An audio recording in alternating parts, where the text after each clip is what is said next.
तो आज की कहानी का नाम है स्वेप्ट अवे। कहानी शुरू होती है एम्बर नाम की औरत से, जो कि एक अरबपति है, लेकिन उसे हमेशा से अपनी पैसों पर घमंड रहा है। वो अपने से छोटे लोगों को जरा भी इज्जत नहीं देती और यही वजह है कि उसकी ज्यादा किसी से बनती नहीं है। एक दिन एम्बर और उसके साथ वाले लोग प्राइवेट जेट से एक बीच पर जाते और वहाँ पर ये शिप से कुछ दिन के लिए स्टे करेंगे। अब कैप्टन सभी लोगों से हाथ मिलाता है और उन्हें अच्छे से ग्रीट करता है, लेकिन एम्बर उन्हें ज्यादा भाव नहीं देती है और बिना हाथ मिलाए अंदर चली जाती है। जैसे कि हम उसका नेचर जानते हैं, उसी दौरान हम माइक नाम के आदमी को भी देखते हैं, जो उसे शिप में क्लीनिंग का काम करता है। वो एम्बर से कुछ खास खुश नहीं था। उसने आते ही सबको ऑर्डर देना शुरू कर दिया था। अब माइक भी उसके सामान को लेकर उसके पीछे पीछे रूम तक जाता है और फिर वापस जाने लगता है, लेकिन एम्बर उसे रोक कर कहती है कि क्या इस शिप में जिम है। वो मना करता है, लेकिन कुछ देर बाद वो कार्डियो साइकिल ला कर देता है और कहता है कि मैम आप इसे इस्तेमाल कर सकती है। अब ये बात एम्बर को बहुत बुरी लगती है, क्योंकि पहली बार जब उसका किसी ने मजाक उड़ाया था, वो उस पर बहुत चिल्लाती और धमकी भी देती है कि वो उसे इस काम से निकलवा देगी। लेकिन माइक उसे कुछ नहीं बोलता, क्योंकि वो थोड़ा समझदार था। इसके बाद वो लोग शिप से थोड़ी दूर पर जाते हैं और वहाँ ड्राइविंग करने आए थे, लेकिन एम्बर नहीं करती क्योंकि उसे पानी से डर लगता है। वो माइक को अपने साथ बैठने को बोलती है। वापस आने पर वो सभी लंच करते हैं, लेकिन यहाँ भी एम्बर के नखरे खत्म नहीं हो रहे थे। वो कहती है कि लंच बहुत ठंडा है, इसे और गर्म करके लाओ, लेकिन यह चीजें अब माइक के सर से ऊपर जा रही थी और इसीलिए वो गुस्से में आकर जितना भी लंच होता है वो उसके ऊपर फेंक देता है और बाद में उसी भी उठाकर समुद्र में फेंक देता है। लेकिन तभी एक चुटकी बजती है और वो हकीकत में आता है ये बस उसका एक वहम था। अगर उसने ऐसा कुछ किया तो पहले तो उसकी जॉब जाएगी और फिर हो सकता है कि एम्बर उसे बर्बाद भी कर दे। यही कारण है कि वो चुपचाप जाकर अपने दोस्तों को लंच गर्म करने को कहता है। अब ऐसे ही एम्बर के नखरे झेलते झेलते कई दिन हो जाते। फिर एक दिन शिप में कुछ दिक्कत था तो माइक से कहती है कि उसे फिशिंग करने जानी है। वो उसे बताता है कि मैम ऐसा करना खतरे से खाली नहीं होगा, क्योंकि मौसम खराब होते हुए दिख रहा है और ऐसे में बाहर जाना सही नहीं है। लेकिन एम्बर एक नंबर की जिद्दी थी, वो नहीं मानती और कहती है कि मुझे एक छोटी सी बोट चाहिए जिस पर बैठकर हम यहाँ से दूर जाकर फिशिंग कर सके। तो माइक को एक बोट का इंतजाम करना पड़ता है, जिसे लेकर वो शिप से दूर जाने लगते, जहाँ पर उन्हें कुछ मछलियाँ मिल सकती हैं। लेकिन इन्हें इस बात का जरा भी अंदाजा नहीं है कि आने वाले जितने भी दिन होंगे इनके लिए वो हमेशा के लिए यादगार हो जाएंगे। अब कुछ देर के बाद ये लोग फाइनली उस जगह पर पहुँचते हैं जहाँ से माइक को लगता है कि अब यहाँ पे फिश पकड़ी जा सकती है, लेकिन एम्बर उसे और आगे जाने को कहती है। वो फिर से बोट स्टार्ट करता है, लेकिन अब वो शुरू होने के नाम ही नहीं ले रही थी। कुछ देर कोशिश करने के बाद माइक को पता चलता है कि इसमें तो पेट्रोल ही खत्म हो चुका है। अब जब ये बात एम्बर को पता चलती है तो वो आग बबूला हो जाती है और माइक पर चिल्लाती है। अब इसमें तो माइक की गलती थी, क्योंकि यार फ्यूल तो चेक करके लाना चाहिए था। लेकिन वो कहता है कि इसमें मेरी कोई गलती नहीं है, इसमें तुम्हारी गलती है। मैंने तुमसे पहले ही कहा था कि मुझे कुछ सही नहीं लग रहा है, हमें वापस जाना चाहिए, लेकिन तुमने मेरी बात नहीं सुनी और अब भुगतो। अब यहाँ वो चुप रहने का नाम ही नहीं ले रही थी, इसलिए माइक खुद ही चुप हो जाता और साइड में जाकर बैठ जाता। कुछ देर बाद एम्बर का गुस्सा शांत होता है तो उसे बताता है कि हमारे पास अब कोई रास्ता नहीं है सिवाय किसी शिप के इंतजार करने के, अब जो कि इस बोट पर पैडल भी नहीं है जिससे कि हम थोड़ी दूर वापस जा सके।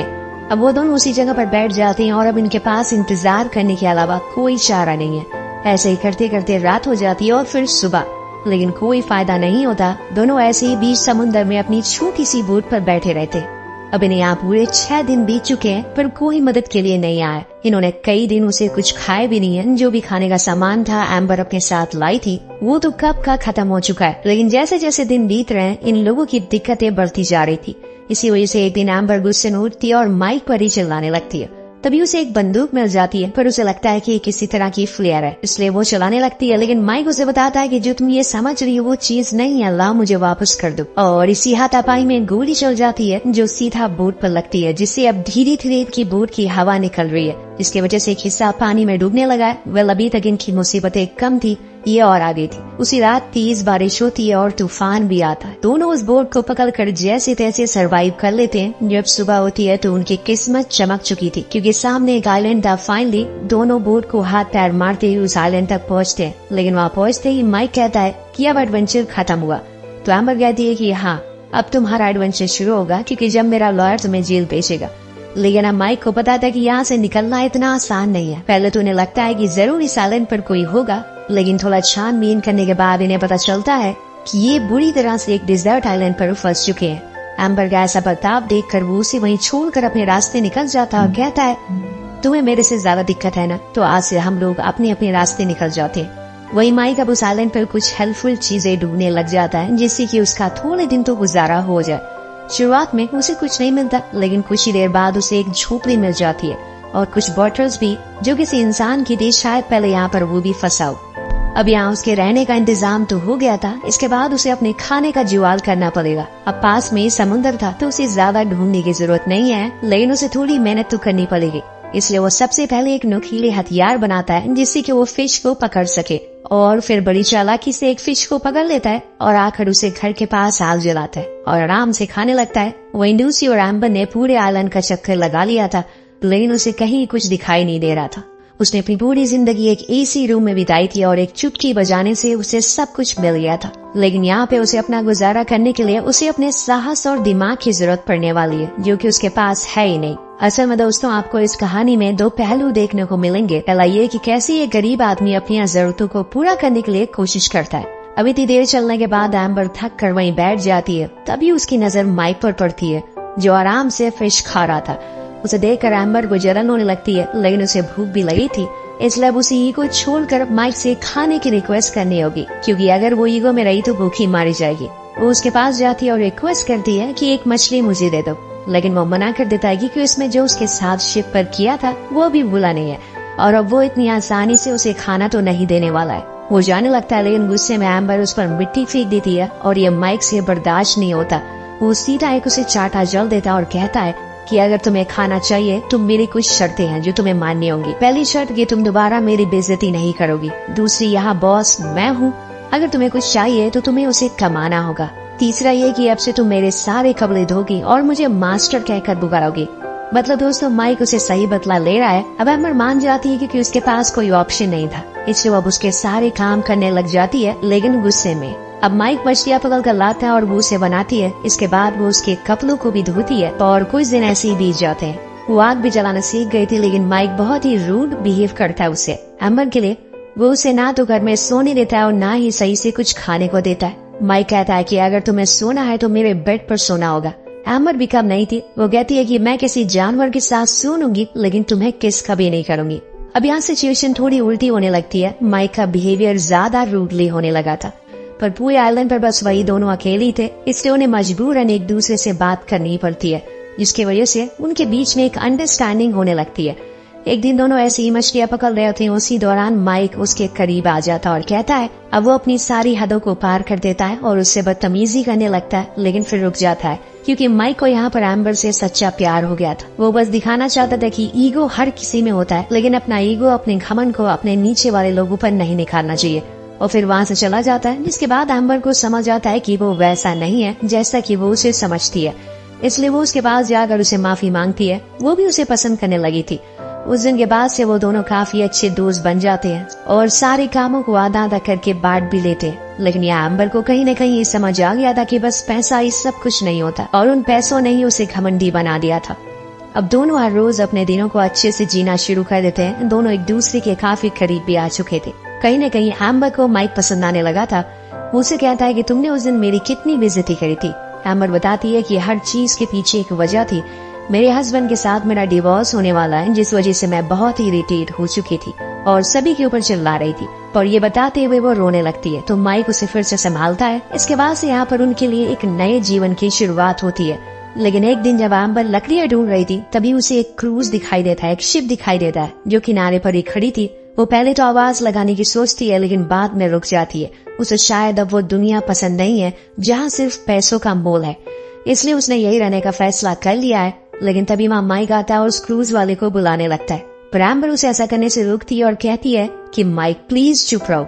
माइक कहता है कि लेकिन तुम ऐसा क्यों कर रही हो? तुमने कहा था कि तुम मुझसे प्यार करती हो, मुझे प्रूफ चाहिए। एम्बर कहती है कि मैं आज तक इससे पहले कभी इतनी खुश नहीं थी, इससे ज्यादा प्रूफ मैं तुम्हें क्या दूं? मुझे वापस नहीं जाना है। मैं नहीं चाहती कि हर रोज मुझे कोई जज करे।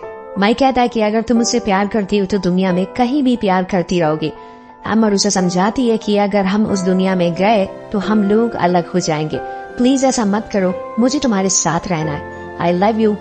लेकिन माइक बार बार कहता है कि मुझे प्रूफ चाहिए, मैं जानता हूँ कि तुम बदल जाओगी। खैर अब ये लोग उस क्रूज पर बैठ जाते और इस बारे में एम्बर के हस्बैंड विकी को भी बताया जाता है, तो वो भी फौरन पोर्ट पर आता है एम्बर को लेने के लिए। लेकिन जब वो माइक को जिंदा देखता है तो उसे थैंक यू कहता है, क्योंकि उसने उसकी वाइफ को इतने दिनों तक बचा कर रखा। लेकिन यहाँ माइक एम्बर को देखकर एक हल्की सी स्माइल देता है और फिर वहाँ से चला जाता है। शायद उसे ये पता चल चुका था कि अब वो दोनों साथ नहीं हो सकते, या फिर उसने यहाँ आकर गलती कर दी। ये सब तो उसे आगे जाकर पता चलेगा। अब यहाँ से वो एक बार में जाता है, लेकिन तभी वहाँ पर एक आदमी आता है जो विकी का आदमी था। उसके हाथों में पैसों से भरा हुआ बैग था जो विकी ने दिया था माइक को देने के लिए। ये एक तरीके का इनाम था क्योंकि उसने उसकी वाइफ की जान बचाई थी। लेकिन माइक उस आदमी को धक्के मार कर वहाँ से भगा देता है, पर लेकिन वो आदमी बैग वहीं छोड़ देता है और जब माइक उसके खोलता है तो उसमें पैसे भरे हुए थे, जिसे लेकर वो जाने लगता है। पर बीच में उसकी नजर एक शॉप पर पड़ती है जहाँ पर काफी सारे एक्सपेंसिव रिंग थी।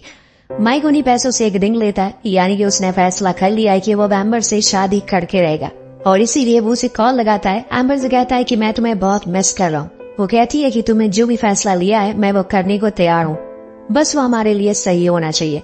अगर तुम चाहते हो कि हम दोनों साथ रहें तो एक लेटर लिखो, मेरे होटल के रिसेप्शन पर छोड़ दो एम्बर के नाम से। तो वो मान जाता और फिर उस लेटर में लिखता है कि मैं तुम्हारा खोज घाट पर वेट करूंगा, जैसे ही तुम्हें ये लेटर मिले अपना सामान लेकर यहाँ आ जाना। जिसके बाद हम लोग ये सब छोड़कर लंदन चले जाएंगे और अपनी नई जिंदगी की शुरुआत करेंगे। अब वो उस लेटर को रिसेप्शन पर छोड़ देता है, लेकिन उसकी किस्मत शुरू से ही खराब थी क्योंकि सुबह एम्बर से पहले वहाँ विकी आ जाता है और वो रिसेप्शन पर पड़े हुए लेटर को देख लेता है और सब कुछ समझ जाता है कि आखिर इतनी दिनों तक वहाँ पर चला क्या था। इसलिए वो उसी समय एम्बर से कहता है कि चलो हमें न्यूयॉर्क के लिए निकलना है। उसे तो पता था कि माइक ने उस लेटर को लिखा होगा, लेकिन अभी तक वो आया क्यों नहीं, इसी सोच में वो डूबी रहती है। फिर कुछ ही देर बाद वो चौपर में बैठ जाते हैं और तभी भागते हुए एक लड़का आता है। उसके हाथ में एक लेटर था जो एम्बर के लिए था। वो जब उसे खोलती है तो वह असल में माइक का लेटर था, जिसमें लिखा था कि मैं तुमसे कोई प्यार नहीं करती, वो जो कुछ उस आइलैंड पर हुआ था वो बस एक टाइम पास था। लेकिन रुकिए दोस्तों, जरा ये लेटर असल में माइक ने नहीं बल्कि विकी ने लिखा है और उसने उस लड़की से एम्बर को देने को कहा था, जिससे कि उसे ये लगे कि माइक उसे कभी प्यार ही नहीं करता और उसे धोखा देना चाहता है। और यह एम्बर को इस बात पर यकीन हो जाता है कि माइक सच बोल रहा है, उस लेटर में जो भी लिखा है वो सच है। वो पूरी तरह से टूट जाती है। लेकिन वहाँ दूसरी ओर जब माइक को पता चलता है कि एम्बर न्यूयॉर्क जाने वाली है, उसे ये लगने लगा था कि शायद वो उसे प्यार ही नहीं करती, लेकिन वो उसे एक आखिरी बार देखना चाहता था। इसलिए वो भागते हुए उसके पास जाता है, पर तब तक उसके प्यार उसकी एम्बर जा चुकी थी। वो चीखता है, चिल्लाता है, लेकिन एम्बर नहीं रुकती और उसकी नजरों से दूर हो जाती है। वो उसकी तरफ वही रिंग फेंकता है, फिर वो जाकर समुद्र में गिर जाती है और दोनों की कहानी अधूरी रह जाती है। दोनों पूरी उम्र इसी सवाल में जीते रहेंगे और फंसे रहेंगे कि आखिर उसने ऐसा क्यों किया। इसीलिए कहते हैं कि समय का कोई भरोसा नहीं है, कब वो आपके दुश्मन को आपका हमसफर बना देगा, कब आपके चाहने वालों को आपका दुश्मन। इन दोनों के साथ भी वही हुआ। इन्होंने कभी नहीं सोचा था कि इस तरह से इनकी कहानी का अंत होगा।